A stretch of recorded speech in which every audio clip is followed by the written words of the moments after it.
programang ito ay rated SPG. Striktong patnubay at gabay ng magulang ang kailangan. Maaaring may masiselang tema, lengguwahe, karahasan, sexual, horror o droga na hindi angkop. Baka hindi kay Moira yung sapatos. Baka kay Zoe. Hindi. Nasa bahay yung evidence. Well, there's only one way to find out. Pagkatapos kang maghalongkat itong si Giselle at RJ dito nga sa bahay ni Moira, ay dito na kumpirma na hindi pagmamayari ni Moira yung sapatos na kanilang hinahanap. Kaya dito naman na sinabi ni Giselle kay RJ na kung hindi si Moira ang may-ari nito, ay malamang sa malamang ay kay Zoe.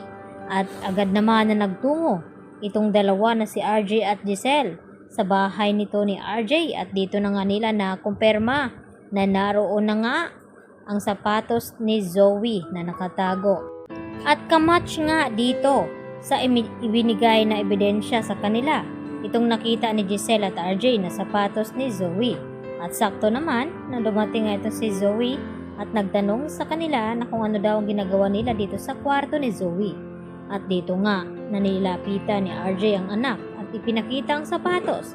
At hindi na nga napigilan ni Zoe na umiyak sa harap mismo ng kanyang ama at nagmamakaawa na wag daw siyang ipapakulong nito. At nagbanta naman itong si Giselle kay RJ na wag daw kaawaan ang anak dahil kriminal nga ito. At maya-maya nga ay dito na sila nagtawag ng pulis upang ipadampot nga itong si Zoe. At dito rin nalaman ni Moira na naroon na nga si Zoe sa presinto, at pati itong si Annalyn ay nalaman na. At syempre hindi rin nakaligtas kay Carlos Benitez na kailangan siya ng kanyang anak ngayon dahil nahulihan na nga ng matibay na ebidensya itong si Zoe. Samantala, gusto naman talaga ni Moira na gawing baliw daw itong si Lynette dahil sa trauma ng kanyang naramdaman. Pagkatapos nga ang pangluloob sa kanilang bahay ni Carlos ay tila hindi na nga nagiging maganda ang nararamdaman ngayon ni Lynette, dahil kung makakita nga siya ng lalaki na kakaiba sa kanya ay dito naman niya napagdudahan na baka isa ito sa mga nangloob sa kanya. At ang isang lalaki nga ay nagawa pa nga niyang saktan at muntik-muntikan na nga niyang saksakin ng ballpen dahil sa maling akala na baka ito yung nangloob sa kanilang bahay.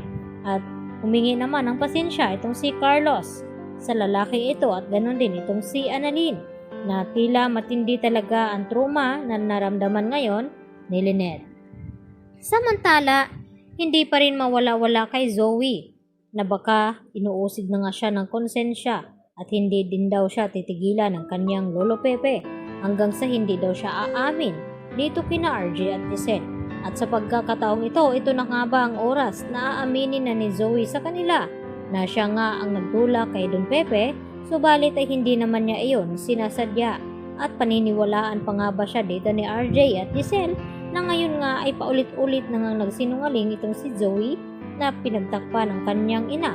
Sa akala nga ni Moira na absuelto sila sa ebidensya dito sa fingerprint dito ni Zoe na hindi nga nagtugma, dahil ang nakuhang tugma ay ito namang mga kamay ni Don Pepe dahil ginamit niya nga ito sa pagturok dito nga kay Dax upang makatakas. At baka manipula nga dito ni Moira ang lahat ng mga impormasyon tungkol dito sa medical supplies na nakuha ng mga pulis, dahil marami namang koneksyon itong si Moira doon sa presinto at nagawan niya nga ng paraan. Yan ang ating pagkatutukan bukas, dito lamang yan sa Abot Kamay na Pangarap. Bye-bye!